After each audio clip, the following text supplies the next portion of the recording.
You're listening to The Living Force. Be mindful of the living force, young Padawan. A Youtini podcast. Trust the Force. Episode 25. Black Spire Roundtable Part 2. On this episode, New York Comic-Con Update, Youtini News, and Black Spire Roundtable Part 2. This is where the fun begins. With your hosts, Corey Helton, Eric Eilerson, and Charles Hankel. Oh, and I was telling Corey, Charles, I got the Spark of the Resistance audiobook today. So I'm going to start that up. I'm hoping to get the physical copy later this week to kind of, listen in the car and then pick up in the book where I left off and then go back, try to do that thing that Kindle does automatically, but I don't like Kindle books. It's so weird. I feel like a bad millennial every time I talk about that. I'm like, I want my paper. Guys, you remember me talking about that's how I got, so much Legends material done with, right? I told you when I was in, I think I was, a sophomore in college or something, and I discovered that you could pirate ebooks. Yeah, I learned how to do it, and I bought, a 4-generation-old Kindle because it was, $30 off of eBay, and I found all of these Star Wars books, and I read, literally 100 Legends books in a matter of, 2 years or something like that because of that. So, not to openly support pirating, but I own them all now, so I guess it's somewhat okay, right? But you're practically the Hondo Onaka of ebooks. Exactly. No, you're still holding on! Let go! Welcome to episode 25 of the Living Force podcast. That's right, we are a quarter of the way to 100 episodes, so this is practically an anniversary episode. Welcome to it. I am one of your hosts, Eric Eilerson, and with me, as always, are the doctors themselves, one of them still wearing a name tag, one of them being Dr. Corey Helton. Hello. Charles, do you just walk around with your name tag on like Dr. First of all, Douchebag? it's an ID badge. If it was a name tag, it would be disposable, and I'd be scared if your doctor was wearing one of those. Second of all, I literally just walked in from work to record with you guys. You're welcome. You're great, Dr. Charles Hankel. Thank you so much for joining us this week. Folks, as the episode title tells you when you click on these things, unless you just auto-listen, I don't know if that's a thing, but if you just blindly trust us, that's kind of cool. Auto-listen? Do you ever is that a thing you can just open up your podcast app and it'll just start playing whatever your newest download is? I don't think so. It absolutely doesn't, but I'm bad at podcast tech. So likely you're not a person that has that technology. You clicked on the title of this episode, which is the Black Spire Roundtable Part 2. We will be getting into that in just a second. If you missed our previous episode on Black Spire, start there, then come back. But before we get into that, we have a little bit of news to cover because, guys, this past weekend was the New York Comic-Con, and my God, there was one major publishing panel. There was a couple other small ones, but one major one that gave us a lot of news. Yeah, Jesus, man, freaking Lucasfilm and Del Rey. I really wish that they would remember that there is a convention dedicated to Star Wars, because we did not get any news like this like we did at San Diego Comic-Con or New York Comic-Con. They just dropped a lot of really huge news at both of those things, and man, we just didn't get this much of celebration. Maybe they didn't want to compete with all the other crazy news. Yeah, but I find it interesting this year because there's so much media coverage about Episode 9, right? That's clearly the focus. We're going to the end of the year, that we don't want to get in the way of that by any means, but at the same time, you still got to find ways to promote the other stuff that's happening immediately afterwards, or there's going to be a giant sales dip. So it's interesting that they're using these kind of cons to give us some news. So what we're going to do is go through a few of the bullet points here real quick. There is a full... Just in case you missed it. And if you did miss it, there's a full article over on Youtini.com that I wrote in the back of a car on a road trip, and then Charles put together on the weekend. Classic Youtini fashion. That's the level of dedication That's we have right. Here at the I typed it on an iPad and then hooked up to my phone as a hotspot to save it in a Google Doc to email it to Charles. I was at Home Depot. Eric messaged me and said, "Hey, can you do this?" I'm like, "Yeah, nah." But that article is all up there, and it includes the following. So, guys, I'm going to go through these bit by bit. I just want your basic reactions, right?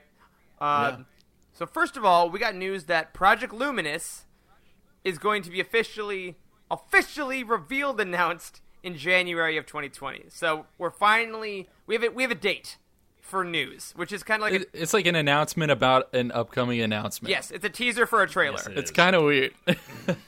But I did find it interesting that we got a new little tagline, right? That said, the Force is what gives the Jedi its power or whatever, and then it says, until ... Project Luminous. Yeah, very odd, right? Like, what the heck does that mean? Is there going to be a new Force? I don't think so. So what is that? It's going to be the origin of midichlorians. That's just all there. It's just going to be an entire comic series about that. It's just going to be like an anatomy lesson with science. Do you remember George Lucas said there was some interview where he said that he was going to go more into like the microorganism type stuff in his sequel trilogy? So maybe they're just doing it in book form. That could be it. It's going to be like the Magic School Bus for midichlorians. Yes. They're the powerhouse of the Force. Yeah. But right. I do think that this kind of confirms that something in Episode 9, and confirms might be a strong word, but I think something in Episode 9 will fundamentally change the ideology of the Force, because they're not even announcing or revealing anything until post-movie, so they're going to wait till everyone's seen it. Mm-hmm. So I'm guessing that something splits, that something maybe connects, using the word luminous, right? Connects kind of the beings in the Force to this realm, maybe using the world between worlds, something like that. But a lot of speculation. Maybe. We will get answers in January. But another major announcement, speaking of Episode 9, one con later than we thought, we got a novelization author, and it is none other than Ray Carson, author of Most Wanted. Yes. She's doing it. Which is why it's exciting. Yes. Yeah. Most Wanted is one of the biggest welcome surprises of new canon. I think. And so I'm really excited to see what she'll do with the actual novelization. I think she did so well with Most Wanted, just as ancillary material. I think she would have knocked it out of the park if she had written the solo novelization itself as well. Totally. So I'm excited to see what she'll do. Yeah. Maybe best or second best young adult book. I don't know. Is that too? I don't too think bold? it's too bold. I mean, currently in the Youtini Cantina Facebook group, if you're a member of that, we have kind of a March Madness bracket challenge of all the YA now and up, and Most Wanted still in contention in the running. So that will be coming out on March 3rd, that novelization, which I think is perfect timing. We're out of the movie just enough. I think it may have just gotten out of theaters, depending on how big your theater is, and then you'll be kind of starving for. Maybe Blu-ray yet? Maybe is it too early for Blu-ray? I think it's going to hold us over. They're getting so earlier and earlier with Blu-ray releases, maybe digital. It seems like. So March 3rd, Ray Carson writing the novelization for Episode 9. Keep an eye out for that. Next was maybe my favorite announcement, which is the second Alphabet Squadron book is officially released as Shadowfall, coming out on June 30th, next summer. Should we call it an accidental announcement? You think that at first? You think that the tweets? You think Probably. the tweets of like it being in the paperback, and they were like, "Oh snap, we forgot that was printed there," because that kind of sounds like, that would really surprise so if me. you weren't following along on Twitter with the announcements this weekend, our friend Brad Whipple over at Friends of the Force was breaking a lot of info on his Twitter. He did a great job covering the con. And one of the things he did was pick up the Alphabet Squadron paperback, which was debuted at New York Comic Con. And in the back of it, it had, a full chapter of Resistance Reborn, which was a great read. But two, it had a little page that said, pick up the next book in the Alphabet Squadron saga, Shadowfall, in June. And he was like, wait, what? And this hadn't been announced yet. Yeah. Well, I think the other thing that points towards it maybe being an accident was once they put the tweet out, didn't they say spring? Yeah, they said spring too. On they Twitter. said like spring 2020, and then we found out it was actually June. I think they had. They were not prepared. I think they had the official announcement ready for the panel, because everyone at the panel got a paperback copy of Alphabet Squadron, I heard. So I think the ideal was to announce it at the panel, then give everyone the paperback that had the announcement in the back. But I think they were running a lot of promotions to win free stuff at the booth. So I think Brad did a challenge, and they just gave him the paperback as a prize, and maybe they weren't supposed to do that. Yeah. But yes, so excited. I mean, based on our roundtable of this book earlier this year, y'all know how much I love Alphabet Squadron, and we were pretty favorable as a whole. Very excited for that. I was not in love with Alphabet Squadron the way you guys were, but I get warm and fuzzy inside thinking about this next book because it's a trilogy and we don't have many of those. So that I have I love series books and I always love them in Legends. So and one of the biggest, if I remember correctly, and you can tell me if I'm wrong, Corey, but one of the biggest things that you had wrong with it was the pacing, that it felt like it took a while to get everyone together and have things start to happen. So you can kind of hit the ground running with book 2 and book 3. Yeah, because like we already know everybody really well, and like you kind of have an idea of the big picture and stuff. So like I think I think this is like the first really gritty, sequel book we've ever gotten like this. It just starts off with all new characters. Like Aftermath was kind of like that, but it's still, I don't know. This feels different. And if we know anything about trilogies, it's the second book. It's gonna be real sad. Yes. So we'll look for that in June. Last couple things. If you're a comic book fan and you've been following the Star Wars line of comics, all of those series are coming to an end at the end of this year, under the Destination Hoth banner. So basically, all the books that have been going lately have taken place between episodes 4 and 5, and now all those comics will kind of come to a head with one final issue at the end of the year, and then starting January 1st, the Star Wars main book will be relaunching with a new issue number 1, so you can jump right on, and it's going to take place immediately after Empire Strikes Back. It's going to be written by Charles Soule, and some of the preview art, which I believe is Jesus Saiz, if I remember correctly, shows like Luke's hand falling and the lightsaber falling out of it, like right from the start. So maybe we'll find out how Maz gets the lightsaber. Maybe we'll see how Luke gets a new tailor that has black clothing. Maybe we'll see him go to Tatooine and build a new lightsaber out of Qui-Gon's crystal. Like, who knows? This is my favorite time period, is like around Empire and stuff. So I'm really jacked about this. And like we talked to that episode a couple back about like getting into comics for the first time. And then they dropped this announcement. This is like, it's a great time. Perfect time to jump into comics for the first time. I've been wondering about this too, because I've been so slammed this week. I haven't really had a chance to read up on the comic news. Is what all are they relaunching? They're launching Star Wars mainline. There's a new Vader comic else? that'll be coming out. That's like. Okay. Oh yeah, I saw that announcement. Him post Luke rejecting him essentially. So we get to see what that's like. Is Afra officially over now? I think this series will be done, but they did say there's a lot more Afra to come. So I don't think they announced a date for her new book, but she's still going. Okay. So they've at least announced a new Star Wars mainline and a new Vader mainline. So we will be all set. And Charles Soule is busy because he's got the Rise of Kylo Ren series too, which. Yeah. By the way, he tweeted you should read before going to see the first issue release. The first issue release is that Wednesday. Yeah. So I'll be picking that up and reading it 18 quadrillion times. Oh, yeah. All right, last two things here. There was a new anthology book that was announced about the Clone Wars for kind of like, I think middle grade readers is the idea that they're taking known Clone Wars episodes and arcs and kind of rewriting them and putting them in a book. So there's a ton of cool authors, including Zoraida Cordova, who's doing a Ventress story, and Rebecca Rowanhorse, who's doing a Maul story, she tweeted. So, I mean, anything that gets us more Clone Wars, I'm all about it. Yeah. Yeah. And that will be next August 25th. So we got a little bit to wait for that. But is this Celebration? Is it August? Yeah, that's the weekend, I guess, isn't it? So I guess it'll be coming home from Celebration. And we'll already obviously have seen Season 7. So we'll be ripe for that. Sorry, I skipped one on my little outline here. I wrote it so nicely.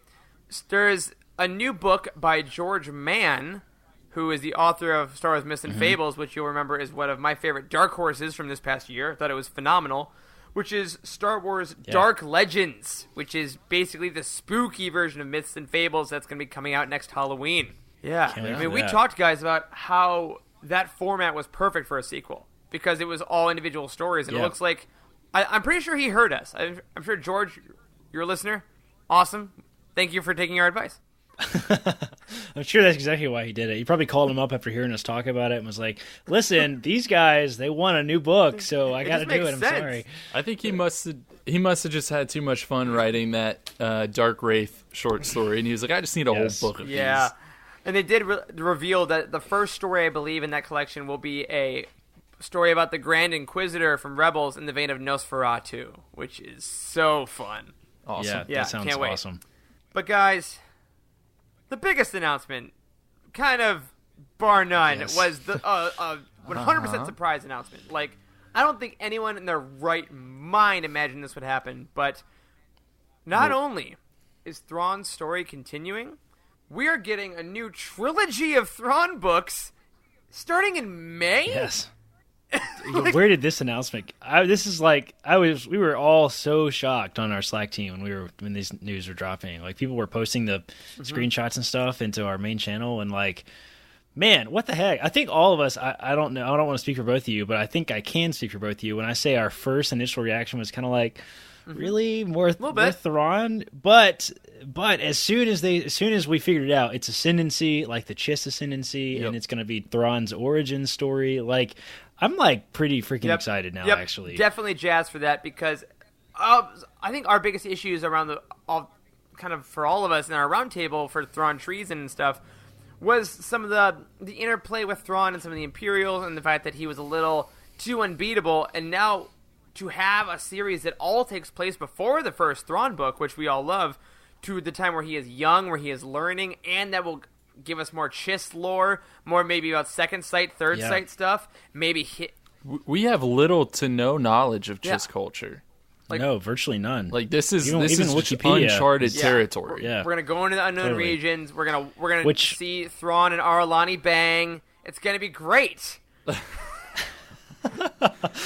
think you guys will agree too that like some of our biggest problems with like some of the canon material has been sort of I would call it like kind of forced like collaboration between multiple projects. Like, and I think that Thrawn being so involved in the Rebels TV show honestly maybe hindered Zahn a little bit as an author in his freedom to kind of create things. So like seems like an origin story, which I imagine he will have a lot more creative freedom in, which really gets me excited. It's going to be closer to his Legends material because you're absolutely right. What he was writing was butting right up to stuff that we already knew what happened from Rebels.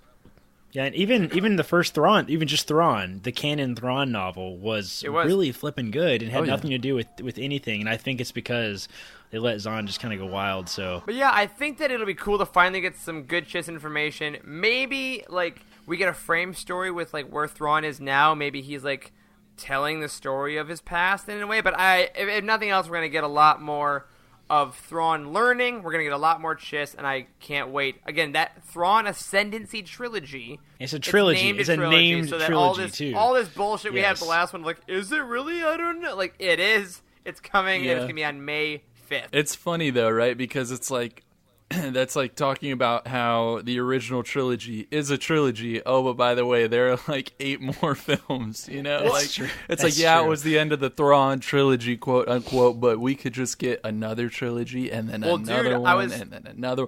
Zahn's going to pump them out. I know, so what, the Thrawn trilogy, we're going to have to clarify what we mean when we say Well, it's the OT, trilogy, which stands for the original Thrawn, and then it'll be the PT, which is the prequel Thrawn. And then I was on Friends of the Forest last night, which I think should be up right now for this week's episode with our own Meg Dowell, and we were talking about this, and we just said, you know what? What if he does his OT and he does his PT, and then we don't get more Thrawn and Ezra until the sequel Thrawn trilogy? That's coming like eventually, whether it's Zahn writing it or something else. So we'll see. You know, it's coming. Well, guys, those were all the updates from New York Comic Con. Corey Charles, one thing you're most excited for out of that list. What do you got? Tross novelization. All right. Yep. I'm pretty. I told you guys I picked up my pull list from my comic store for the first time last week after my night shift, and that was so satisfying. Going to the comic store, picking up books that I've kind of been waiting for, and getting emails that they've arrived. Like, I'm really excited to be a comic book fan. Like, finally, to have a good store I can go to and pick things up. So I'm kind of excited about getting into comics for the first time. And for me, it's the Alpha Squadron, Shadowfall. Can't wait. It's gonna be flippin' sweet. All right, before we take a break and get back into Black Spire, I want to throw it to you, Corey, just for a hot second, because we got a few more Youtini collections this week. Tell some folks about it. Yeah, so we have a bunch of new collections come up on the site. I sent up an email. I think that email went out either today or yesterday. I can't remember. Either Monday or Tuesday of this week, kind of showing the last month. We're going to try to do these monthly recap emails where it shows you all the books that came out that month, some of the big collections we've added. And we had so many collections added to the site the previous month that I couldn't even include them all. I was just like, all right, I'm going to limit it to 3. I can't put like 20 of them in there. But check out the collections page we have. We've been talking a lot about it lately, but some new cool ones were put up recently. We have a Princess Leia that's been it's been a coming soon for like 6 months on the site. We finally got that one done. There's a Pilots collection, and Charles, you put together sort of a Halloween/horror collection, which is pretty neat. I don't want to be too obnoxious about plugging Patreon on the show too terribly much. But one of the things we're putting together for our Patreon is sort of an extra bonus show with some of the extra team members we have at Youtini. And if I understand correctly, they did their first episode on, what book was it? It was on 2. It was on Death Troopers and Red Harvest. Yes, which are both in your collection. They are. Yeah, they're 2 of the kind of crossover Star Wars and horror type stories. So yeah, the collection is just if you like horror, but it, is the perfect time of year. It's why we launched it now. So check it out if you're in that October Halloween mood, and if you just love it, like Freddie, who was on that extra episode. He's a big horror fan, big Star Wars fan, and you can check it out any time of the year. Yep, 100%. absolutely. All right, last thing before we go, Corey, do you want to give one last tease of something that might be coming pretty soon? We are getting really, really close to launching video content, I got a webcam. guys. Like, so That's if you the would most rather behind the scenes, I have a webcam. I now know what you look like. That's right. Eric's face is no longer a blurry 2007, 2005. Yes, like a flip phone quality. Now he actually looks like a person behind a webcam, which is great. He's That's uglier what it than I is, thought yeah. he would be, but I can tolerate that. That's right. Yeah, we're getting really close, guys. It's coming out probably middle of the month of October is kind of our loose plan. So, if you don't want to watch, if you don't watch our ugly mugs as we record, we're probably going to try to live stream stuff. We'll see how that goes. You can always continue to listen via audio. We will absolutely be continuing to edit and post these just like we always have been. But if you want to see our ugly faces, then you're welcome to join. All right, well, I need to take a break from your 2 ugly faces for a bit, so let's hear from a Youtini member, and then we'll jump right back in to Star Wars Galaxy's Edge Black Spire. Be right back. Hi, this is Jared Mays coming to you with a Star Wars comics recommendation, and that's Lando by Charles Soule with art by Alex Maleev.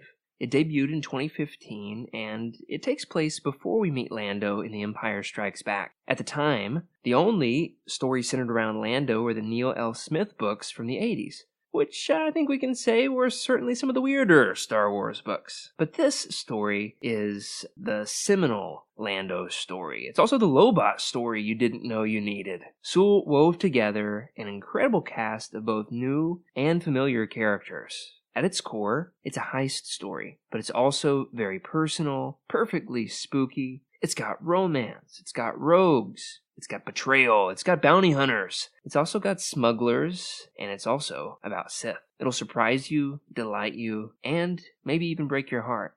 What more do you need? You can order it on Youtini.com, and may the Force be with you. And we're back. That was fine. Charles, let's go. All right. So we're going to jump back into Star Eric's Wars. not in a hurry, is he? You weren't ready. I'm sorry. Whoever did that cameo, it was just as good as anyone else has Maybe. ever done. Don't be fooled by that. Probably. Maybe. Yeah, so let's jump right back into part 2 of our Black Spire Roundtable. So if you have not heard part 1, then you should probably go listen to that first. But we had just jumped into our basically overarching questions section. And we had just covered kind of Batuu as a planet. And now I want to talk about Archex as a character. So both of you all have read Phasma, right? Yes. Yeah. Okay, I have not read Phasma. So I actually read this book, which is kind of a sequel, before ever reading that book. And so Trilogy. I need to... What's that? Part 2 of the trilogy. Part 2, Probably, honestly. maybe. Probably, maybe. Yeah, so I want to hear your views then on whether or not it was difficult to accept Archex in the role that he played in this novel after seeing him do some, what I've heard are pretty awful things in Phasma with torturing Vi, in basically anything that he may have done in that novel. Was it difficult to accept him as a hero? I don't think so in a way, because of the way Phasma ends. He's by no means a hero at the end of Phasma, don't get me wrong, but he is beaten down. He is questioning organically throughout the book, which I think is one of Delilah Dawson's strengths, is that her characters evolve at a very natural pace, so it never seems rushed. And I think even in this book, too, he had a very natural character evolution. So if he had been like, they picked him up off of Syria or the Syrian planet, wherever he was. From Syria, wherever he was. And and he had been like, "Oh yeah, let's go set up the base. I'm in the Resistance." I would have been like, "Okay, that's bad," but Violet Dawson's good at writing, so I really did find him relatable, and I think that his struggle with fighting against his programming consistently throughout the book really helped that along.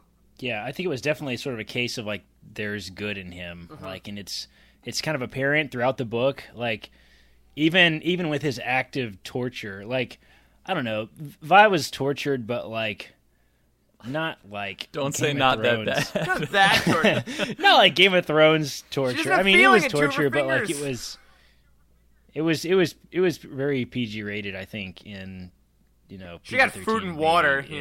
What more do you want? Yeah, she did. Yeah.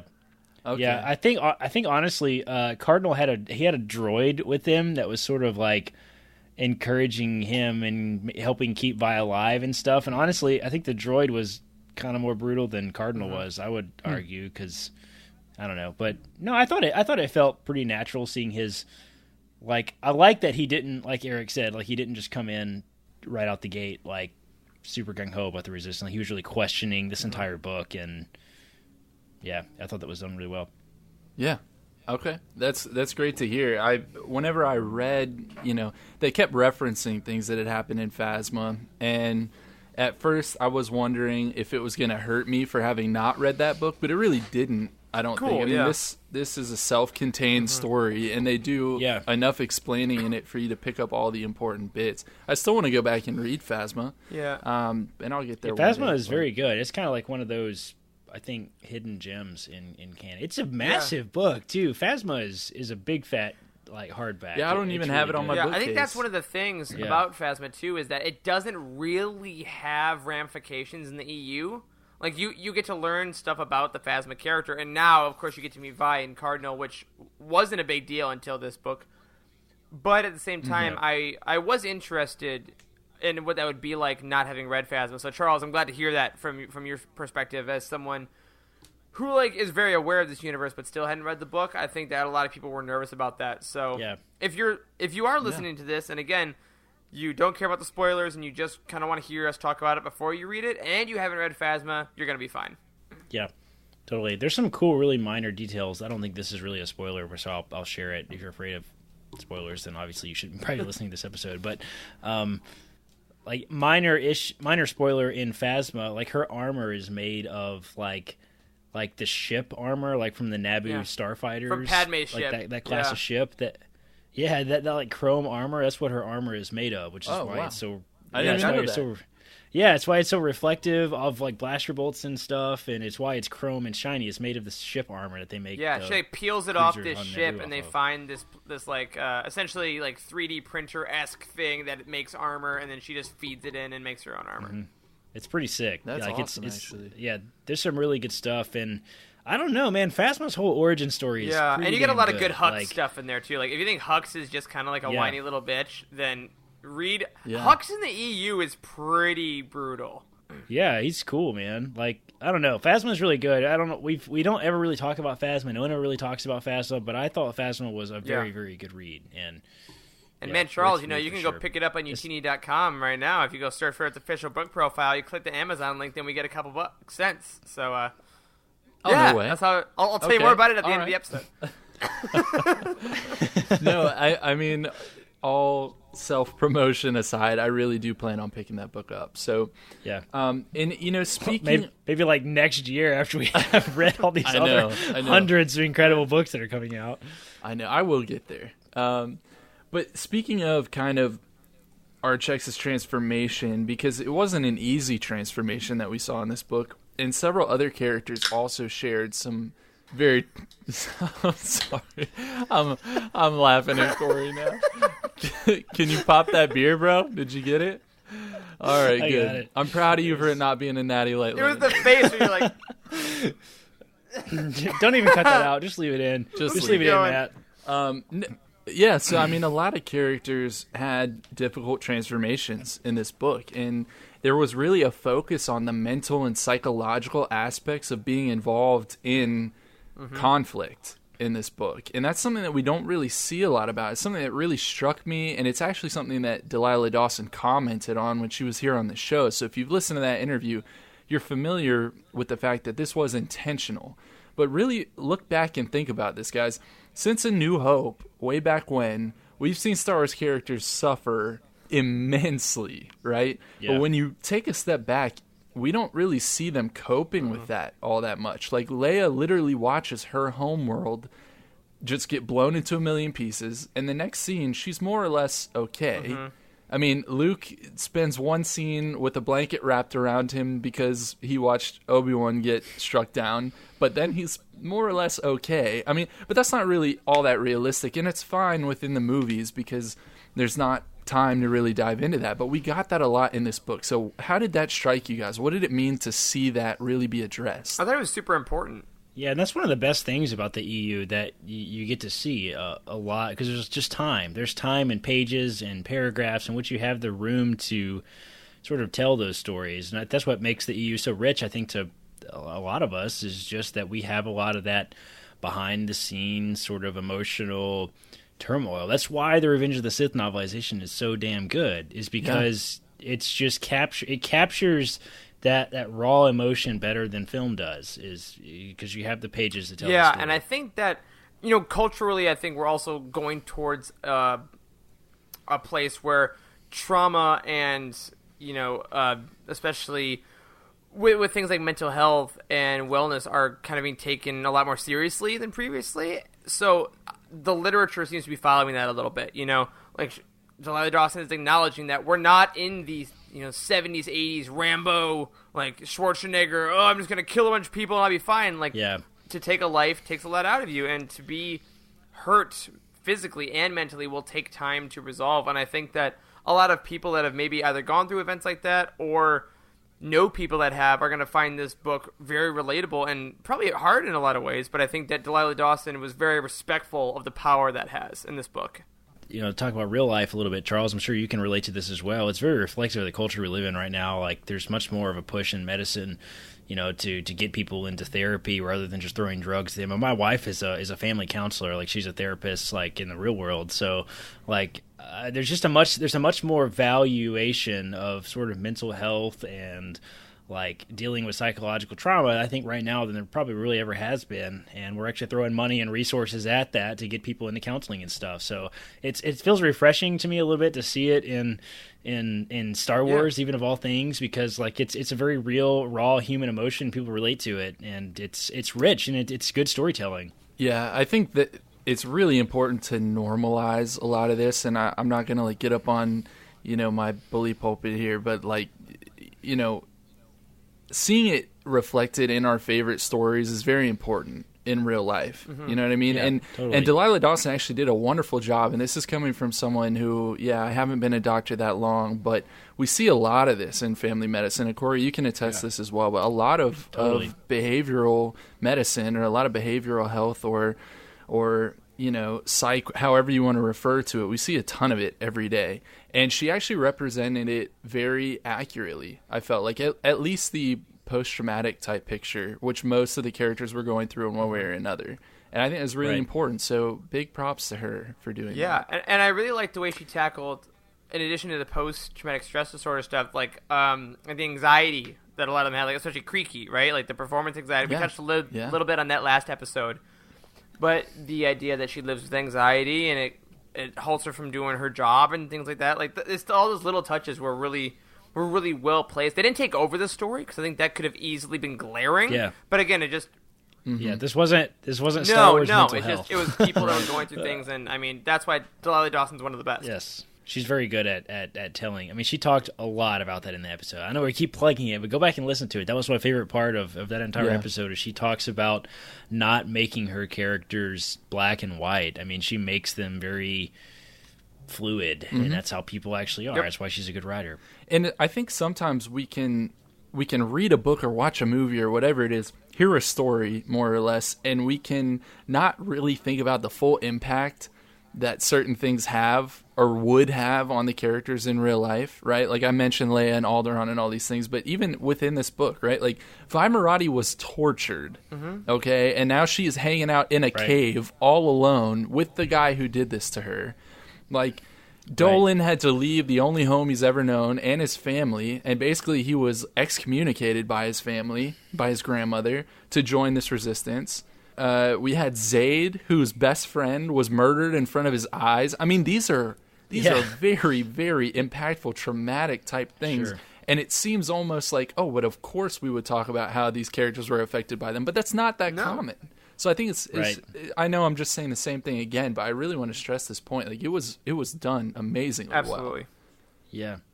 And one quote I thought that was really great in particular that I just wanted to drop on y'all was actually really early on page 14. And I think it was the Resistance doctor who actually said this. It was, I can heal bones, but I can't heal souls. You have to do that yourself. Yep. Oh, yeah, that was a good one. It beautifully set the stage for what was going to be addressed later on.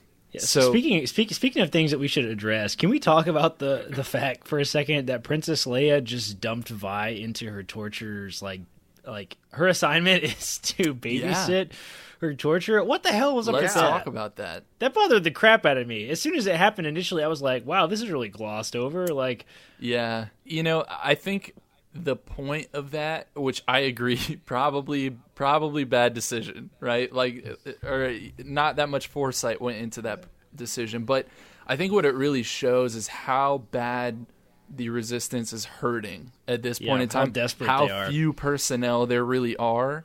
That this was maybe a necessity just from a resource standpoint. I think there's a point of that. I think there may be also, again, all conjecture, there may also be an idea of Leia seeing Vi be so eager for new missions, right? Like, at the beginning of the book, she's chomping at the bit. She wants, like, dangerous missions, especially. She wants to go on Star Destroyers. She wants to just do all this stuff, and maybe she has kind of a secret death wish at this point. And maybe Leia realizes that the only way she can actually get out of this behavior is to kind of confront what she went through head on, and the only way that can happen is by seeing Cardinal again, and by facing Archex and seeing him as a person, because if he can become a person, then maybe she can become a person again at the same time. So maybe Leia's a genius and not a jackass. That could be a genius or jackass, Leia Organa. There's another shirt. Well, you bring up a great point, and you were talking again about, or Eric, you mentioned this about Archex, seeing that he could become a person again. And I might be going off the deep end here with my next question, but I couldn't help but start thinking about masks when I was reading this book. And it was because of Cardinal, a.k.a. Archex, but, I really kind of let my mind run with it, and I started thinking about all of Star Wars. And I couldn't help but think about the role that masks play, particularly in the Star Wars saga, and what kind of an impact that had on this story. And what I mean by that is I feel like masks have kind of two big roles within Star Wars. The first is people are essentially hiding themselves from the outside world, which is, of course, what a mask is really for. But the second is that I feel like they might be hiding their own actions from themselves. We always see evil in a mask in these stories, or at least typically, right? I mean, even Palpatine in the prequel trilogy, as Sidious, the hood is always covering at least the eyes. Yeah. So there's always... Yeah, 100%. Yeah, 100%. And so, there are practical purposes, right? Like you're saying, Sidious didn't want the world to know, or anyone to know, really, that he was also the Supreme Chancellor. But I think they also do have a psychological impact in that the wearer of the mask is probably aware that what they're doing is evil. I'm thinking about Kylo Ren a lot when I'm talking about this. And so they kind of dissociate themselves, right? Like Kylo Ren became Kylo Ren, even though he's Ben Solo, right? Like they dissociate these evil actions from themselves. And, Anakin didn't do those bad things. Vader did those things, right? Archex didn't torture Vi. That was Cardinal. And we actually saw that said in this book. I think Vi thought that exact thought. Like, oh, that was Cardinal. That wasn't Archex. So I know I just threw a lot at you guys, and I might just be off my rocker, but, like, what do you think about what I'm throwing out there? I think it makes sense, man. I think that there's a lot of excusing horrific actions by people in Star Wars, frankly. I mean, I think that the people whose faces are exposed are kind of thought as even, like, most evil, because, like, you know, when Hux destroys Hosnian, he is looking into it barefaced, and that's, like, it's chilling. Whereas Kylo Ren has his mask on. You know, so, like, he can't quite look at it with his eyes, but Hux can. I think that says a lot. I think that in the Clone Wars, especially in the series, as we get to know the clones more, the ones that have their helmets off more are the ones that we really, you know, connect with and that start to be open with each other. And only when they're safe and secure do they take the helmets off to really be vulnerable. And I think that there is a huge distinction between who you are with the mask on and who you are without it. And, I mean, you're totally right, though, Charles. I think Kylo is the biggest example of that, especially in the sequel trilogy. Going from Episode 7, having it on most of the time, to Episode 8, destroying it, to now what we're seeing in Episode 9, having it being, you know, reformed, essentially. Is that his last attempt to harness himself? Is that his last attempt to put this mask on because he's afraid Ben Solo will come out, you know?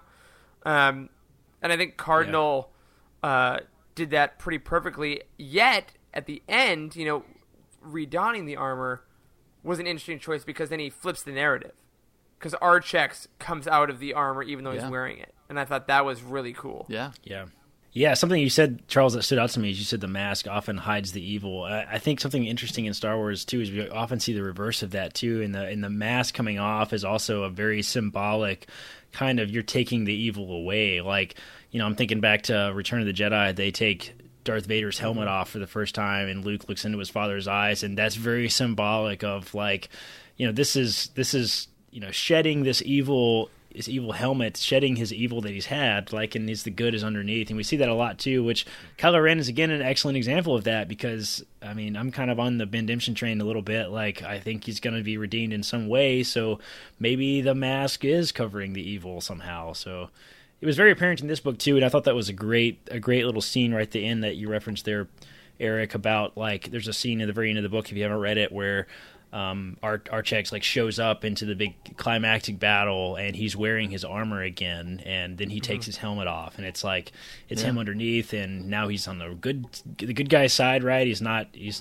with the First Order anymore, even though he's wearing the First Order armor, and it's very symbolic of him casting away this past life he had. So I think it's interesting. Another thing that you just made me think of, Corey, is taking off that mask and seeing the person underneath, I think, is also kind of a lesson in and of itself too, right? Because we as an audience, we look at Vader, and probably, you know, when people first saw Episode 4, they could even have thought of him as, like, a machine, right? Like, as a droid. But I think it's important to actually see the face under the mask. Think about how impactful it was to actually see Phasma's eye when her mask was broken, right? That's another great example. Like, it lets you remember that there is humanity here. Like, this is another person who has made these decisions, and there's something inherently very disturbing about that, but also something that we can understand even just from looking at the world around us. And I mean, and not to belabor the point even further, because I agree with everything you're saying, but then you get the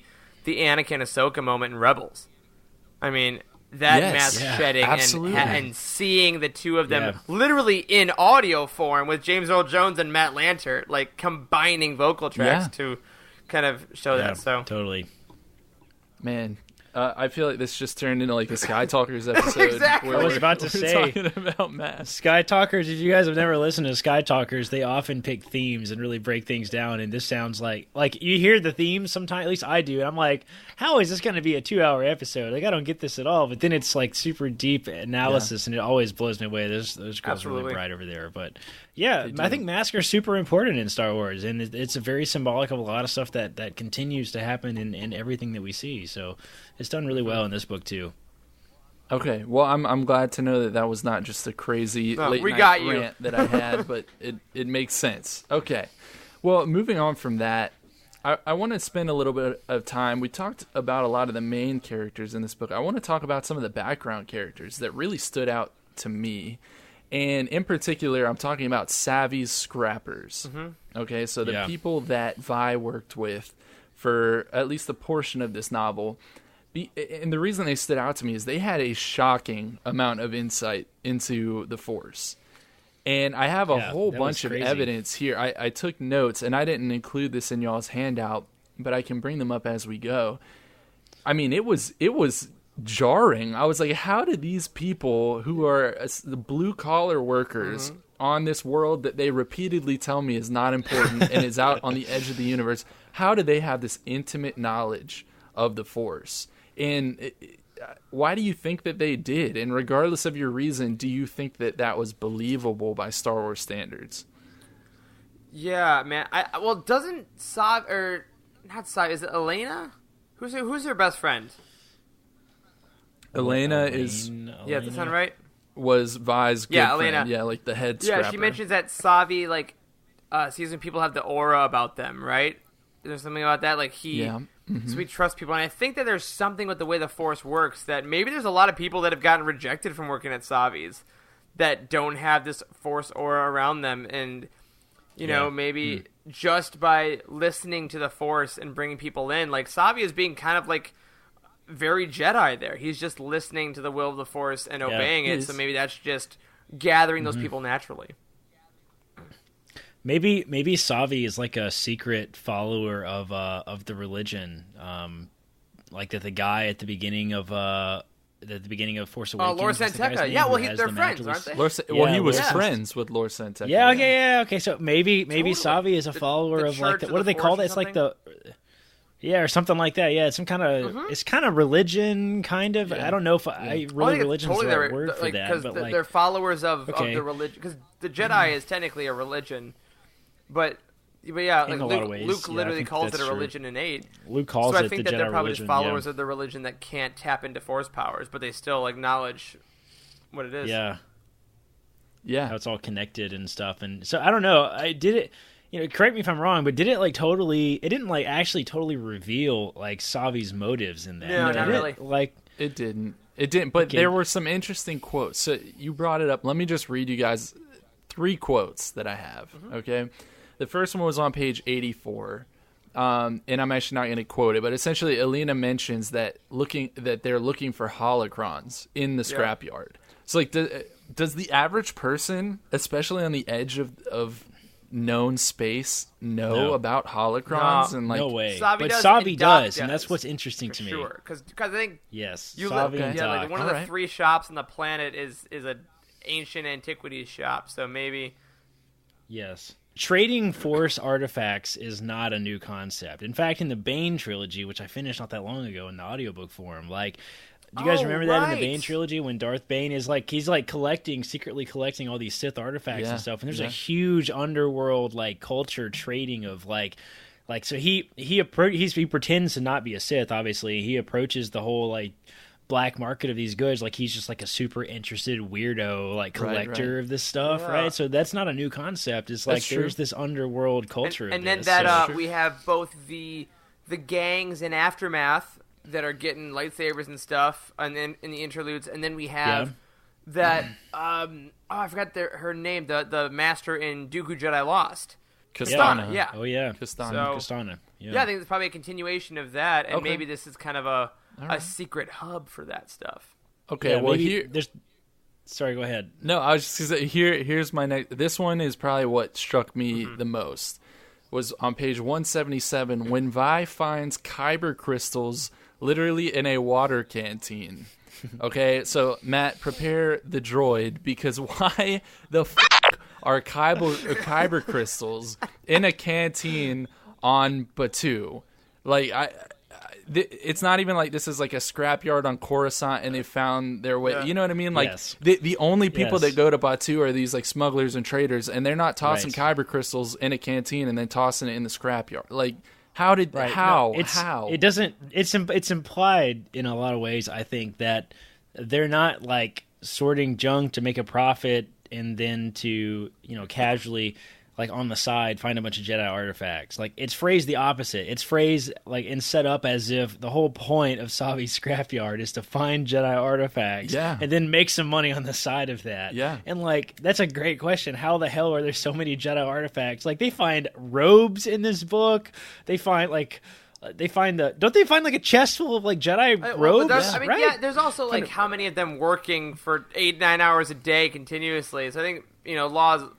Yeah, but this is like think about where this is like this is in the Tatooine though. timeline. This is like this is the And that's what desert I'm in Mos wondering is Eisley. Is there anything to, you mentioned kyber crystals being in a canteen, right? Is there anything to people like Loras Anteca and people that are essentially followers of the Jedi religion, or at least believe the stories of the Jedi as the Empire was crushing it all down, that would try to like hide stuff? Like in Nazi Germany, a lot of Jewish people would hide their jewelry in like random places.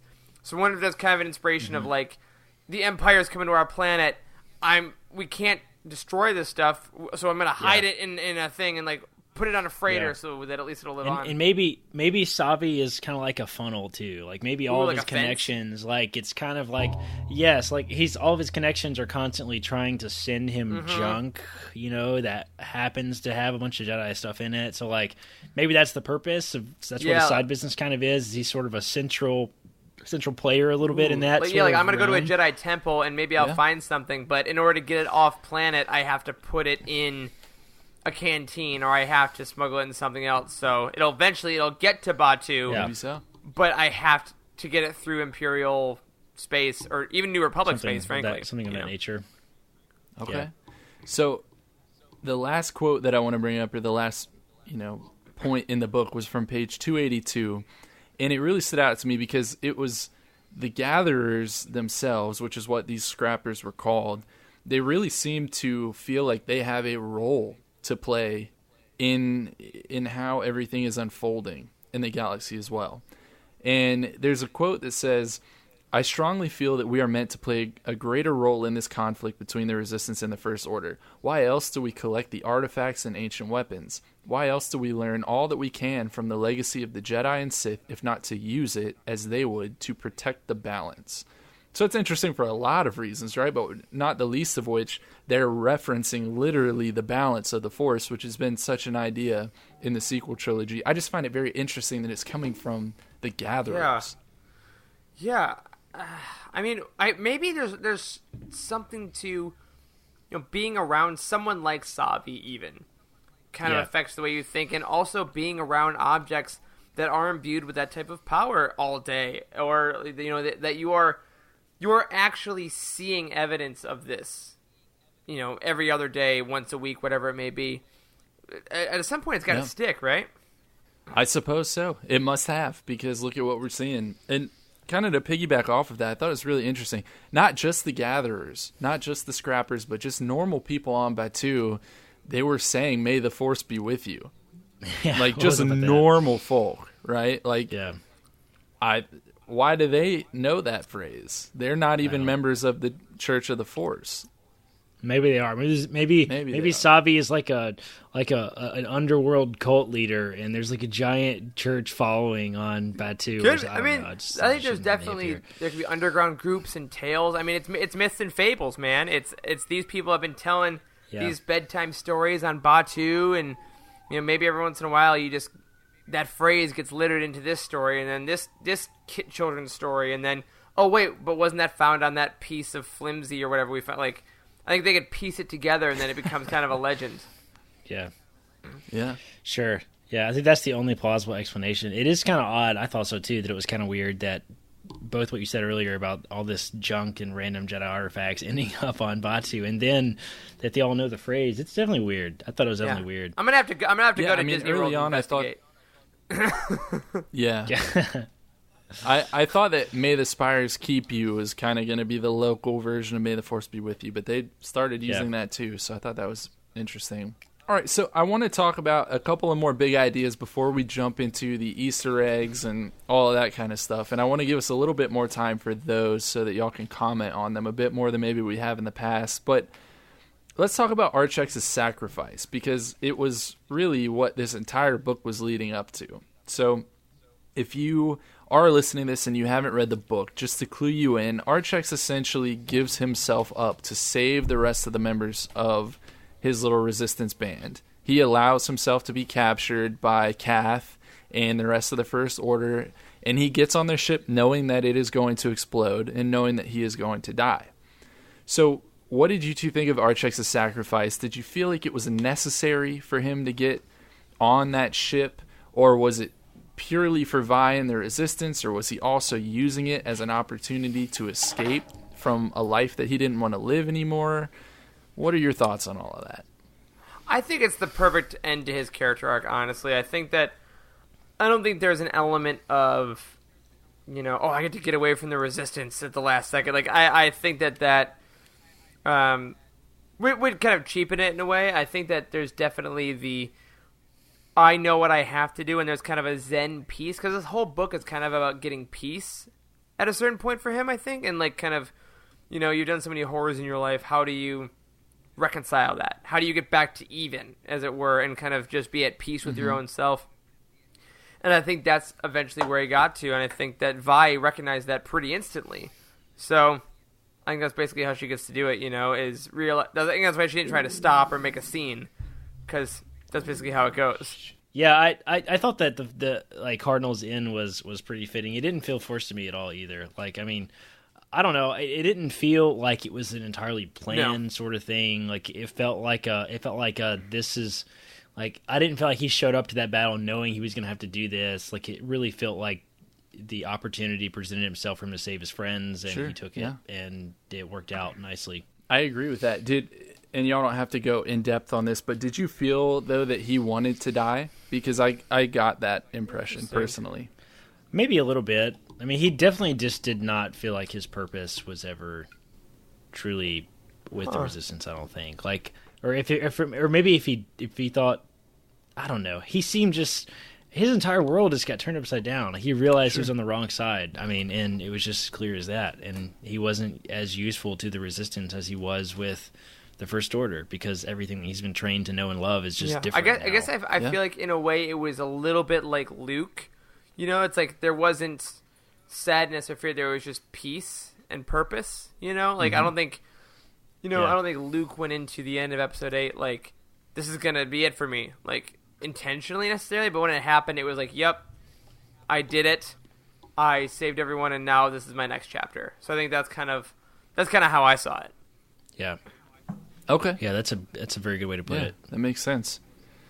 All right. Well, moving on from that, we essentially learned that Archex's sacrifice meant that the First Order was supposedly ousted from Batuu. They were not going to have a presence there anymore. But in the epilogue, we find that actually they're coming back stronger than ever, because Wolfgar Kath is being replaced with none other than Kylo Ren, which is why he's present in the park when you go to visit Galaxy's Edge. That's the time period that you're visiting during, is after the events of this book. How do you guys feel about Kylo Ren coming to Batuu, and do you think we'll ever get that story, or is that something that's just going to play out in the park? We've talked a lot about like sort of our initial reactions. We found out that this book was a Galaxy's Edge labeled book, and like there were a few subtle moments where I was like, all right, this is park advertising. And to me, I don't know how you feel, Eric, but this is the only place in this entire book where I was just like, this is like a blatant park advertisement. Like, to me, it felt like it. I agree, and I didn't want. The thing is, like, I usually like the epilogues are so good most of the time. Like they really make you want to go to the next book, and this is the only time where I was like, oh, I was just kind of dealing with the emotional end of this book. So I think it ended really strong. There's a lot of purpose in it, and then it's like, it didn't really matter anyway. Kylo's coming, and I'm like, well, shit. Like it's very eye rolling. And I guess I didn't. To me. I don't even know if I necessarily went to, oh, this is because of he needs to be in the park. But again, that totally doesn't. I didn't make go sense. to that. Right. Yeah. Isn't there, what's the ride called? Like Rise of the Resistance or something, right? Rise of the Resistance, what's it called? Is that what it's called? Yeah, okay. So this feels like what you ever been in like a Universal Studios or something where like you ride a ride and it's got like a video and then it pops you watch you in. to like get you in the mood and set the theme up and everything. It's like, here's the Hulk and all this stuff, and now you ride the ride and it fits the theme. Kind of like that kind of thing. Like this played in my head like that. Yeah. Like this is the setup right before. This is the video that you see right before you get on the ride. Of like, it was just so cliche. Like it was like, who is she talking to? Like she's talking to somebody in the Resistance. Yeah, It was really I didn't rushed. love it. It was just like, Yeah. Yep. Not a Wish fan. I would. My first like real open criticism of this book is that felt kind of dumb and forced. I mean, to me, it struck me less. I'm interested to hear y'all say that. It struck me less than reading the names of food and drink that you can literally order in the park. Like it felt less egregious to me than that. Yes, that's true. And I don't think, just to be clear, I don't think that the epilogue, even if you did take it as a park advertisement straight up, like it didn't take away from how good the rest of the book was. I don't know. I don't. It did to me a little bit. Okay. I mean, just because it felt so, it made it seem like everything was unimportant. Like, okay, so Vi has just now gotten some like following going. They have a couple X-wings, I think now, right? And like there's like a small little base on Batu, and then she gets this hurried message from maybe Poe. I mean, who did you guys think it was? Maybe You think it was Poe? I don't remember. Maybe Poe is just like, hey, you better get out of there. Kylo Ren's on his way. And then she goes outside and she sees him coming down like, she's screwed. There's a Star Destroyer. Yeah, like, there's no way they're going to get out of that. Like, she seems so screwed. It honestly made me, usually the epilogue, like, in other books will make me just really close the cover and be like, oh, man, that was a lot. Melancholy, like you feel... This one I was like, inside, well, the book was still like, good. Oh, wow. And I closed it without really feeling anything, which was weird. Well, I think it's interesting because they can't really progress the story if they leave the situation the same in the park, right? Yes, exactly. And if you go there, you want to see Kylo Ren. You want to see Rey, actually. Rey is there, so we know that Rey has to make her way to Batu at some point. Here's my most controversial opinion on this, maybe. I don't give a shit about the canon of the park, okay? Here's the thing. I appreciate what they're trying to do, but I feel like we're working too hard to make sure that the canon nuts are like, well, why is the Falcon here when... Like, who gives a shit about that part? I'm sorry, I don't care. Because you can walk in there and get on the Falcon, and that's amazing. Which is perfect. That's perfect. I explain this all the time. Somebody asked me today, I shit you not, this happened. One of my coworkers today asked me, we had some spare time, they're like, what do you think about the whole hyperspace scene in The Last Jedi? I'm sure you guys all get these questions all the flipping time about random controversies in The Last Jedi. Okay. So like, yes, exactly. We talked about this earlier. So you're like, I got this question, what do you think about that scene? I'm just like, I don't give a shit. It was cool. It looked really cool, and it was really fun to watch in the theater because everybody gasped, and it was silent. That was awesome. I'm like, listen, if you are into the books and comics, you can't actually care that much about canon continuity because if you're all old school Legends stuff, there is no such thing as truly beautiful canon continuity. There's plenty of flaws everywhere, all through canon. It's like, I don't give a shit about any of that. The fact that I'm so into the expanded universe is almost proof that I don't care because you know about what's that not kind of canon? I'm just here for the in entertainment, Batu? man. Me. Like, I'm walking in it, and therefore am now in canon. So, like, that's I wish they would. So, oh my god! I do applaud them ideologically for trying to do that, but realistically, you don't have to work that hard. Do we know? Hold on a second. Do we know for a fact? We don't know for a fact, but it seems like because Batu had. That's my assumption. Galaxy's Edge has been established to exist. I thought it was just to set up the ride, is what I felt like. I thought it was to set up the ride because the ride involves Kylo Ren and Batu and. But like he walks around the park and is like actively looking for Vi Marati. You know what I mean? For the spy and the girl Rey. So I think there has to be a reason for them all to be on Batu between episodes 8 and 9. So overall, I think the real question is, does it ruin your experience when you ask these questions? And it shouldn't. No, it shouldn't. No. If questioning continuity ruins the experience, then what are we you're doing in for here? a hard ride. Yeah. Yes, like pick up. There's you can buy these now. I think you can get them in the. I think there are Marvel Epic collections of the Infinities series. You guys heard of the Infinities? Okay, so the Infinities series are like Dark Horse and Marvel Comics that were maybe not Dark Horse, or are they Dark Horse? I think they are Dark Horse and Marvel Comics that are like blatantly not canon. Like even in Legends continuity, blatantly not canon. Like really ridiculous stuff that doesn't make any sense. Like there's a really old comic I think where like Han and Chewie like crash land the Millennium Falcon and then Indiana Jones finds it. Yeah, like. Yeah, it's fun. Like, come on, at like the it's end of the day, ridiculous. Was this my favorite epilogue? No. Did it ruin the book for me? Absolutely not. Guys, at the end of the day, I'm going to leave it at this. E.T. is in the Senate. Okay? You're right. E.T. is in the Senate. I can't argue with that. I can't argue with that. Okay, let's hop into Easter eggs. Let's go ahead and run through these. I'll run through them as fast as y'all are ready, but if you want to talk about any certain point, then let's go for it. So, first thing, page 19. Are we officially calling what happened in The Force Awakens the Hosnian Cataclysm? Yep. Because that flew under my radar until this book. Yep. Yeah, is that that's the official I think name. this made it. Yes, this made their canon. I think. so. Yeah, I had not seen it elsewhere. Yeah, me either. Okay. Which is okay. I like That's it an just okay fine. name. I like it. No, I like it. know. I like it.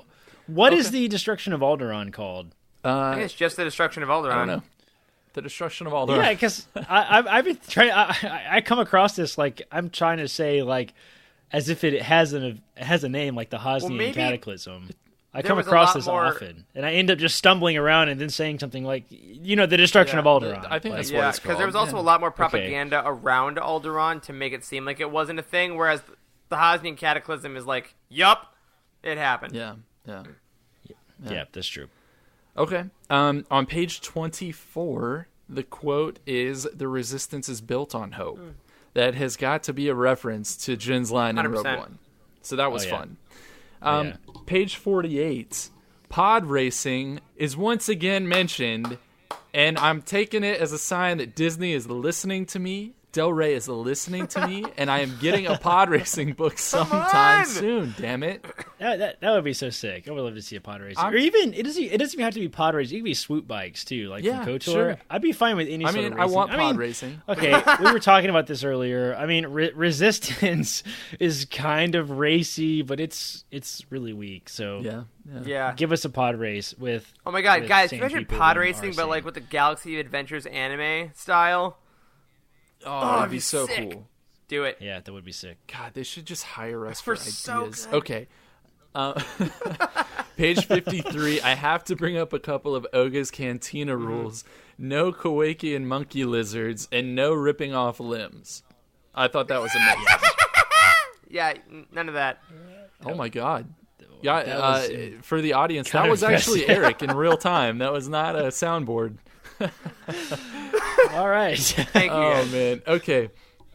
Page 61, we already brought this up, but it was in my list here. Savvy was good friends with Lor Santeca, and I think that's really interesting, and we kind of fleshed out why that's important already. So And we if you can love move Lor right on from that. Santeca, he does make an appearance in the Poe Dameron comic. So, much. Yeah. Oh, a great Actually, that's appearance. that's like a significant part of the plot. It's very Get in there. important. Yeah. Yeah, it is. Very good. Page 85, the quote is, "You're no good to us dehydrated," and I couldn't help but hear Boba Fett's "He's no good to me dead" when I read that. As you Drink wish. your water. It might have been a stretch. Yeah, it might have been a stretch, but it really got me. Page 87, a Zexto is mentioned, and that is the same species as, yes, the pod racer Gazgano in The Phantom Menace. I think it's the first time we've really seen him. Which one is that in the Phantom Menace? Gazgano, he's the really like pale white, like thin dude with a bunch of arms. Yeah. With the he has the droids, right? He got Is that 4 him arms. with the Are you talking about the that one thing droid, the pit droids that have all the Yeah. Three Stooges No, type that's not stuff? That's him. Quadraneros, I think, Okay. isn't it? I'm so impressed you You remember all filthy these casual, names, Charles. Corey. I love the pod racing, guys. Seriously. I'm not kidding. I played the crap out of the game back in the day. I love it. That's a I love live it. stream All we right. need to do. Yeah. Oh my Yes. god, Oh my let's God. do it. I've got a 64 and pod racer. I'm down. I also have a 64. I don't think I have Pod Racer. Have you guys played an old 64 game in like the last 10 years? Yes. Because it doesn't live up. It doesn't. it's all not the same. nostalgia. It's all nostalgia. Yeah. It's like, all God, right. these graphics are trash. Well, it was 1996. Page 151, and Ebonhawk is mentioned. Yes. But the actual species. Yeah, I think we talked about that in the first episode. Yeah, I think that we was did cool. bring that KOTOR up. love. Yeah. Page. Delilah Dawson continually showing how much she knows about Star Wars. Oh yeah. Like, oh yeah. that's not a reference that you get out of just scrolling Wikipedia. She had to have played KOTOR a couple times. To do Well, that. especially because it was she actually like referenced an Ebonhawk, like the species, not even the ship. Right? Yeah, exactly. Exactly. Page 165. Vi's trip into the ruins. It felt like Indiana Jones, like thank 100%, you. or Dr. Aphra Yes. if you're trying to be more Star Wars centric.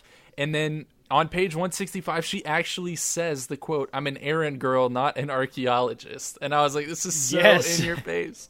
I love it. I was really waiting for a grab the idol and replace it with a bag of sand moment. I was really excited. And the big boulder starts. That'd have been great. Yes, I was hoping that was going to happen. We get the boulder so moment bad. in Force Awakens when Han's running from the Wrath Star. Yes, which is awesome. Yes, True. exactly. Yeah. Page 172, a convor is mentioned. That was the pet bird of Master Lean Castana from Dooku Jedi Lost. Oh, wow, nice. that's impressive. I can't believe that one. Yeah. 174, is it new knowledge, this is my question, that Lord Santeca helped Luke disappear and go to Octo? Because there's a quote that said, "But Lore knew him," speaking of Luke, "helped him find a place far off the beaten path. You could say he helped Luke leave because he believed it was the right choice." I think it's Whoa, I That's did a not lot. even consider that. That's a big deal. Yeah. technically new. Like, he did have the file with the final part of the map. So I think that we can infer that he knew, but I think that's the most blatant it's ever been. For sure. Yeah. I mean, But it was just not kind of even dropped just that- casually, but that's a big thing. not just that he knew, but he actually helped Luke go there. Yep, that's a great point. That's pretty interesting. Which then has ramifications on Savi, Yeah. too, right? Because Savi's friends with Lord Santeca. Okay, awesome. Page 182, I could not help but point this out to you guys. The quote is, "As if I couldn't beat the actual crap out of you in a fight." Cringe.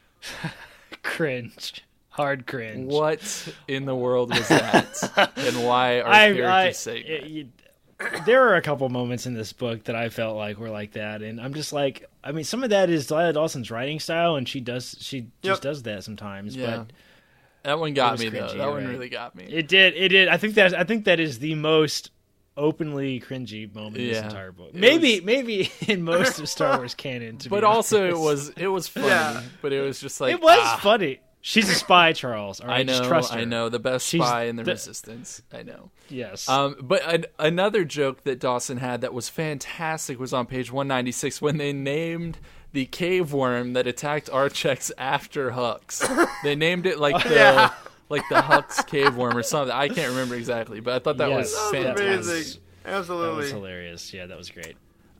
Page 240, there's a quote that says, "Vi learned that Kylo Ren would look favorably on any scouting party that returned with Jedi or Sith artifacts." So maybe that's how he came to own Vader's helmet. I don't know. Apparently he had just a call out for any of these type of artifacts, which is another callback Yeah. to Bane as well, like you brought up earlier, Corey. Yeah, So that's yeah. cool. How the hell did he get that helmet? I wonder if that's ever going to be explained. Because I don't know. damn, the helmet. Let's see. It had been who had the It was body? burned. It was burned on Endor. Yeah, Or the Forest But, Moon like, of Endor. Yeah. yeah, but obviously the helmet didn't burn. Like he's getting this metal but suit. the- like, the so helmet was who is on him, responsible though. for Yeah. going to clean? Yeah, the helmet was Yeah, but- on the pyre. I know, but who was responsible for going to clean up the leftovers? An from the Ewok dead that wanted to body? make a Like, quick buck on the black market. Yeah, Logray? I don't know. What is the answer to that? Was it? God damn it, burning Logray! questions. Wicket. It was Wicket. I like the idea of Logray Yes. just looting bodies. I mean, have you guys played the Ewok hunt on Star Wars Battlefront 2? Yeah. It is Dude, there's a new terrifying. update coming out. You hear about that? They're I adding a have new not. map for it on Endor for Halloween. Not on Endor? I think it's still on Endor, but Or it's, not like, on the it's, Forest like, Moon? it's like slightly different than it was last year. Gotcha. Okay, I love playing that game mode late at night after a couple of If beers. we can with ever my friends. figure out how to live stream gameplay on Patreon, we will absolutely do some drunk Ewok Yes. hunt on Patreon. No, I'm telling you, it is It's so so fun. scary. Two of my friends, they got Battlefront because I pestered them. They're not Star Wars fans at all, and we play that late at night sometimes, and their screams coming through the mic as they're being chased by Ewoks, and they yell Wisties because they know about the Wisty Yep, pouches. we'll do it. It makes my life. It makes my life. maybe that'll be one of our what I'm Patreon saying. goals. I love it. Yes. Right? Yes. Yeah. Okay, Make it to we're $200 winding down here, and but page 282, Yelena is talking to Savvy about helping Vi fight the First Order, and she says, and I quote, "Can't we give her one of the..." And she stops, And Savvy responds, "No, just as we follow the Force but cannot access it, so is she bound by her limitations. The only weapons she'll bring to this fight are those she discovered on her own." So are we implying that Savvy has lightsabers just on deck? Yeah, man.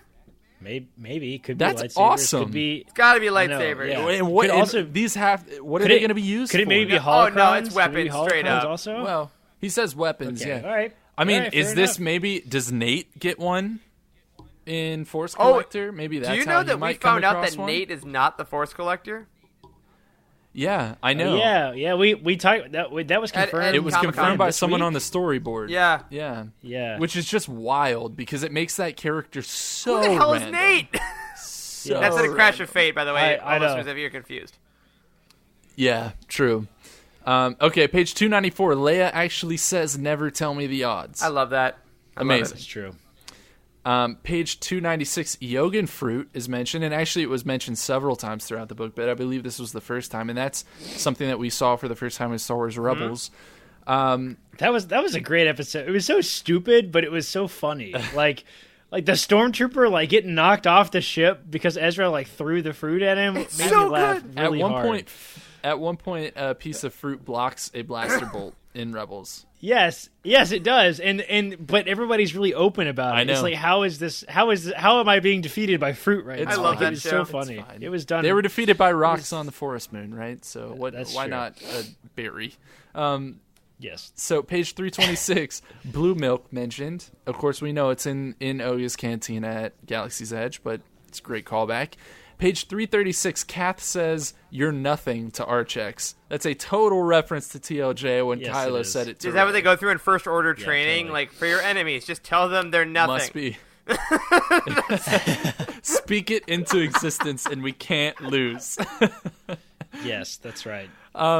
So I have this here. I don't even have this on a page number, but my next point is that very late in the book, I realized that Kath is like Kathhound from KOTOR. Whoa! Did y'all realize Holy this? crap. Wolfgar Kath. No, Dude, I'd never 100%. realized Like that. the Kath The Hound. cat. Yeah. Well Wow. done. How cool yeah, is I remember that? On Yeah. Dantooine? Yeah. Right? Is that Yeah, a planet I that think was it on? Wow, was. yeah, it is. So I thought that was Yeah. awesome. Because there's the red ones that were Page harder. 351. Yeah. Yeah. Yep. Page Those are the 351, bull cat there hounds or is a something. quote that says, "Sometimes it's better to keep looking up for a while." And that's what Zayd said. And then he said, "We'll come back tomorrow and look down again." Now, this felt to me like the exact opposite of what Jin said in Rogue One about it's not a problem if Yeah. you don't look up. And so I I, thought totally that was had really those vibes. nice. Tons of Rogue One love in this book. Yeah. I love it. Yeah. Yeah. All right, and last one. Zayd is apparently from Tatooine, which first of all is amazing. Second of all, he went into pubs disguised as a Jawa, which is even better. And finally, he would yell Youtini to sell his disguise. And if we had interviewed Delilah Dawson before the release of this book, I would swear that was a shout out to us. But in my own headcanon, I'm still going to just assume that is a shout out to Youtini and to the Living Force, and I loved it. Yes. And that is the most hilarious background that I would have ever We love you, expected. Delilah.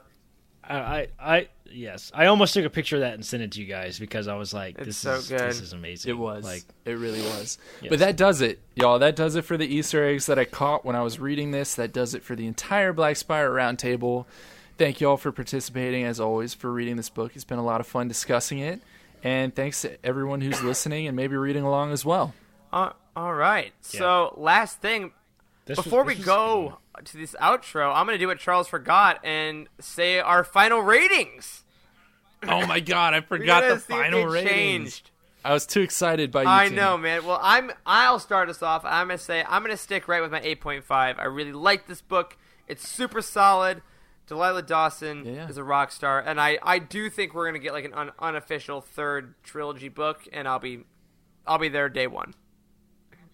Yeah, absolutely. I'm the same. I think I gave it an 8 initially. I think I'm going to jump it up to an 8.5 also because, like, I think this book is going to be, like, it had its cringy moments. It had its goofy things about, you know, like being the best spy and the resistance was kind of goofy and, like, there's some cringy lines and stuff. But I think overall, I think this book is going to be remembered fondly. And, like, hearing Charles talk through all the Easter eggs. I mean, Delilah Dawson knows her stuff, awesome. man. Like, oh, yeah. like she... Well, there are so many superstar writers, and Delilah is one of those that just knows Star Wars in and out really, really well. She completely deserves to be here the way that Timothy Zahn and Claudia Gray do, and I welcome anything that she writes. Like, she's 100%. an excellent writer, and I really enjoyed this book, and it fits in nicely with everything we know and love about Star Wars. A lot of really important themes in there. Her character development is really, really good. Yeah. Her dive into mental health was awesome for me. I really enjoyed that aspect of the book, and I enjoyed it. I've enjoyed talking about it, I think, more so than most of the other books that we've had roundtables on in the last Right there with 6 you. months. Charles? So. Yeah. I agree with everything y'all said, so I'll keep it short. That I think it is very telling that I'm lowballing this book by sticking with my 8 out of 10. All right, we almost had our first Yep. trifecta, but maybe the next one. And I think, correct me if I'm wrong, our next one is probably gonna be Resistance Reborn. Yeah. Unless we have a super brief thing on Spark of the Resistance. Yeah, It's so we might short. have I don't know. in the coming month we might have a little brief talk about Spark of the Resistance. Maybe we might touch on Skywalker Saga, Dooku Jedi Lost. The script book came out, so Yes. less official roundtables for those, but keep your eyes or your ears peeled, I guess, for our thoughts on those. Or eyes Ooh, if it's video content by then. True. Yeah. Really quick, just to plug a couple of things. We don't normally do this, but there's so much big stuff coming down the line that I think we should do it. Just in case you missed it, Dooku Jedi Lost came out on hardback last week. Charles has got it on a shelf behind him. Eric and I both got them as well this week. Man, the cover is absolutely gorgeous. Even more gorgeous. Yes, it's so sick. There's this beautiful like Empire Jedi logo. It's so sick. The blue and red go together really nicely. If you haven't picked up the audio drama, if you will, if you haven't picked it up in hardback written form, it's really good. It's written like a play with all the characters, like names, and then their dialogue. It's really good. I haven't started it yet. Eric, I know you're mostly through it. If you haven't picked it up, go ahead and get it. There's some big stuff coming down the line. Make sure you don't miss it. Spark of the Resistance came out last week. It's like a really short sort of young adult, almost young readers. It's like if you book, read really. like Super Smuggler's short. Run, Weapon of a Jedi, like they've done these type of books before in the Journey 2s, so looking forward to checking that one out. Yes. Then we have some really major works coming out really soon. Star Wars Resistance Reborn is the next adult novel that's currently slated for release, coming out November 5th. It's a full-length novel. It's going to have all the main characters that are in the Rise of Skywalker. It's got Poe is huge on the cover, Leia, Rey, Finn. Everyone's on the cover. It's the first really big book that we've gotten. If you're a new listener, you haven't heard us talking about it, make sure you pick it up. You can pre-order it. It's coming out November 5th. And then lastly, the last one I'll plug here is Force Collector. It's a young adult novel coming out November 19th, and we thought it was Nate from Crash of Fate, but apparently it's not. We don't know anything about this book. We have like virtually we got our first no excerpt knowledge of this this past book week. at all. It dropped up, and it Yes. seems like it centers around a guy that has a power like Quinlan Voss that can touch the objects and then see their histories. Yes, but that's. The cover is super interesting. We broke it down. We like really looked at the cover in depth, like when they announced this book back at San Diego Comic-Con, I think it was. There's a lot of really cool stuff on the cover. It's a young adult novel. We've gotten a lot of really great young adult novels, so make sure you don't miss that one. That's coming out November 19th. And tons of other comics all coming out. We've already got all the new stuff just announced on the site. There's a really cool page on youtini.com that's got all the release schedules. And if you pre-order through our website, you can click the Amazon link. We get a measly 4% of the sale, but it's a little bit extra that helps us pay for the bills with the website, which is shockingly expensive. And one last thing that I don't want to miss. By the time this episode goes up on Thursday, Corey and Charles, Journey to Episode 9, Allegiance number 1 is out tomorrow as we're recording. So that's going to be with Amon Calamari and everything. And we get some new canon content going up to Episode 9. So make sure you head over to Comixology and grab that as well. Whew. But my friends, that's going to do it for this week's episode of The Living Force. If you are new, welcome. Don't forget to subscribe to this show wherever you get your podcasts and tune in every week to hear us at Youtini talk about the Star Wars Expanded Universe. Please leave us a review on iTunes to help people find us, and head over to youtini.com for reviews, articles, and comprehensive book profiles on every single story in the Star Wars galaxy. If you're looking to buy some of those books Corey was talking about and you want to help support the show, you got to look up your book on Youtini, click the Amazon link in the profile, and we do get that 4% to help us with these bills. If you'd like to help us out more directly, you can find us on patreon.com/Youtini, where you can join our amazing patrons Dylan Sasser, Adam Dyson, Timothy Dunlap, Rural Farm Boy, Chris Richmond, Juliana Mendez, Adrian Carlson, Ross Greco, and Teratano. Whew, I love not being able to get through that in one breath. If you want your thoughts on this show, email us at livingforcepod@youtini.com, tweet at us at livingforcepod, or join our Youtini Discord community by going to youtini.com/discord. You can find us all individually on Twitter. I am at Eric Eilerson. Corey is at Doc Star Wars MD. Charles is at C. Henkel. A special thank you, as always, to Matt Davenport, our amazing editor, Freddie, our producer, and Wes, our community manager. Thank you to Corey and Charles for podcasting me, and as always, may the Force be with you. There is no hatred. There is joy. There is no division. There is union. There is no apathy. There is passion. There is no gatekeeping. There is community. This is the Youtini Star Wars Fan Code. Embrace it, live by it, and above all, trust in the living force. That's all for this week. Join our community and surround yourself with like-minded fans by visiting us online at youtini.com. Until next time, may the Force be with you.